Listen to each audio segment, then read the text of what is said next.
Para a publicidade e a mídia em geral, a felicidade vem embalada num corpo magro e perfeito. Há quem desdenhe desses padrões quase inalcançáveis. Mas há quem faça dessa busca o seu objetivo existencial, a ponto de colocar a própria vida em risco. A sua vida gira em torno do medo mórbido de engordar, o medo de morte que a gente fala. Porque no Brasil as pessoas têm essa síndrome, né, pelo corpo perfeito. Eu olho para o espelho e eu não vejo a imagem que eu realmente reflito.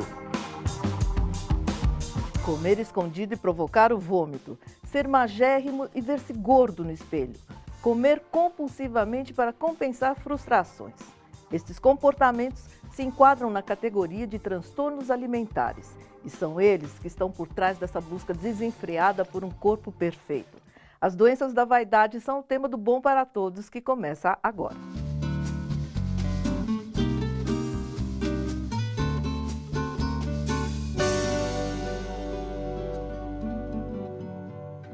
A sociedade contemporânea impõe uma preocupação excessiva com o peso e a aparência corporal, o que acabou por influenciar o comportamento alimentar. Virou um fenômeno generalizado e preocupante. Conheça agora alguns dos principais transtornos alimentares e suas causas. Na anorexia, a pessoa tem uma considerável perda de peso, mas a percepção é de que está com excesso de peso. Muitas vezes é necessária internação hospitalar para evitar a inanição. Mulheres que desenvolvem este transtorno têm interrupção no ciclo menstrual. Homens podem se tornar impotentes. Comer em excesso e depois induzir o vômito é uma característica da bulimia. Fazer jejuns prolongados ou uso de laxantes para eliminar o alimento também. Esse comportamento escondido e sem grandes alterações de peso faz com que seja difícil o diagnóstico. O transtorno do comer compulsivo se parece muito com a bulimia. Caracteriza-se também pela ingestão de quantidades excessivas de alimento. A diferença é que no transtorno do comer compulsivo não há a eliminação forçada dos alimentos. A pessoa come até se sentir desconfortável, tem sentimento de arrependimento, culpa e depressão. Em geral, tem variação de peso e está acima do normal. Normalmente, os distúrbios alimentares aparecem quando se entra na adolescência. Ser gorda para as meninas e alguns meninos é ser fora do padrão, é vergonhoso e feio. Quando a autoestima é baixa, essas meninas que odeiam o próprio corpo são capazes de fazer coisas absurdas, como beber produtos de limpeza para vomitar, por exemplo. O pior é que elas aprendem a ser bulímicas e anoréxicas com as amigas ou pela internet. A administradora de empresa Cíntia se achava gordinha na adolescência. Aos 15 anos não havia regime que desse certo. Ela aprendeu as técnicas da bulimia na internet. Eu lembro que um dia a gente fez brigadeiro e eu comi todo o brigadeiro. E aí eu comecei a ficar encanada e comecei a pensar, eu preciso vomitar isso, eu preciso vomitar isso. Aí eu fui na internet pesquisar, como vomitar. E foi aí que eu vi que tinha vários grupos, isso há mais de 10 anos atrás, vários grupos na internet sobre bulimia e anorexia, que era amigas da Ana e amigas da Mia, que é anorexia e bulimia. E lá as meninas ficavam dando dicas. Inclusive, várias tomavam detergente para vomitar, tomavam produtos de limpeza, assim, era muito comum, era a coisa mais comum, na verdade, tomar produtos de limpeza para vomitar. Isso, muita gente faz, eu nunca cheguei a fazer isso, mas eu acabei aprendendo, assim, a vomitar. Então, no começo eu tinha que forçar muito, porque não era uma coisa natural, mas aí até hoje, pra mim, é a coisa mais fácil, assim, se eu precisar, eu consigo muito fácil.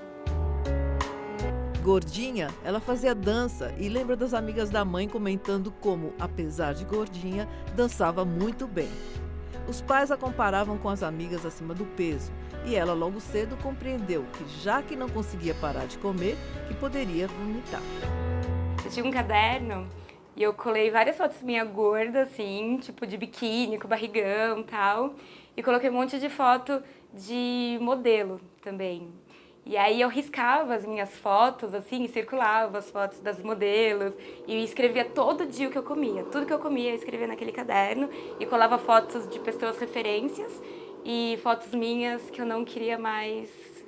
Do jeito que eu não queria mais ser, né? Que era tipo gordinha. Cíntia teve bulimia entre os 15 e 19 anos. Ela não fez tratamento.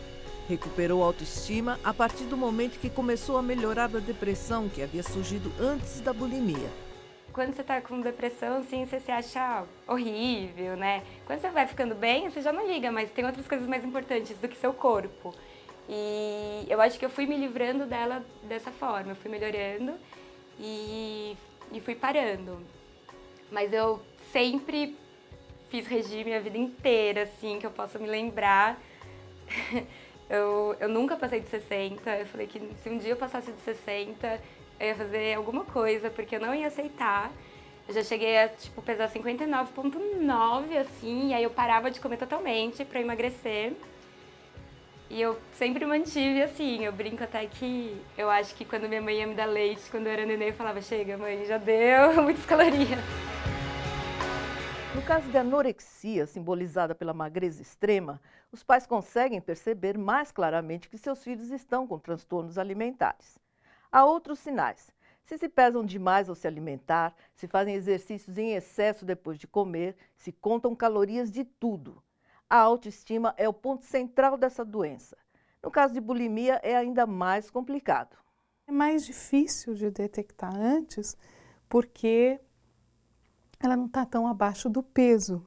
Sim. E muitas vezes ela tem um ritual de comer escondido e fazer essas práticas de controle inadequado de peso também escondido, usando laxante escondido, escondendo alimento, né? Bulimia e anorexia tem cura? Wesley, a anorexia e a bulimia são doenças controladas, não se fala em cura. Elas têm um índice de recaída de 80%, mas são doenças controladas e são tratadas, como é uma diabetes, uma hipertensão. Eu gostaria de saber se uma pessoa pode ter anorexia e bulimia ao mesmo tempo. Não, são doenças diferentes. A anorexia nervosa, ela é uma doença, Bruna, onde ela se inicia com a prática restritiva de alimentos, né? Em busca de um corpo perfeito e de um corpo magro, né? Então, há uma troca de atividades de lazer, atividades sociais, para uma busca constante de estar magra. Então, eu tenho um medo mórbido de engordar.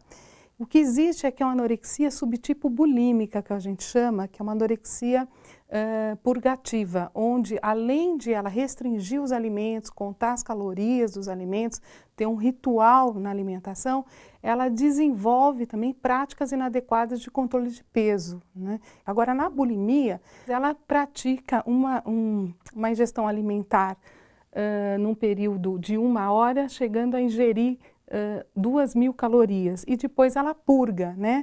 Ela começa a usar laxantes, diuréticos para controlar esse sentimento de culpa após ter tido uma alta ingestão calórica alimentar. Minha dúvida é em qual faixa etária os transtornos alimentares mais acontecem?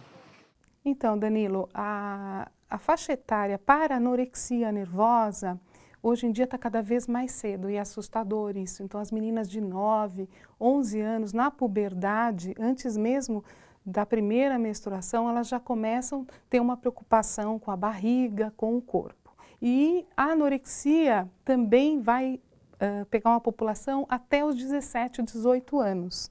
Mas entre 15 e 17 seria a fase de maior incidência da anorexia nervosa. Para a bulimia nervosa, ocorre mais acima de 25 anos, né? E adulto jovem, né, entre 18 e 25 também. No próximo bloco, homens e mulheres obcecados por massa muscular não são tão saudáveis quanto imaginam. Eles sofrem de vigorexia. Não perca! E quando você exagera, você toma atitudes que não são saudáveis para atingir um resultado. Aí sim começa a se instalar um quadro de vigorexia.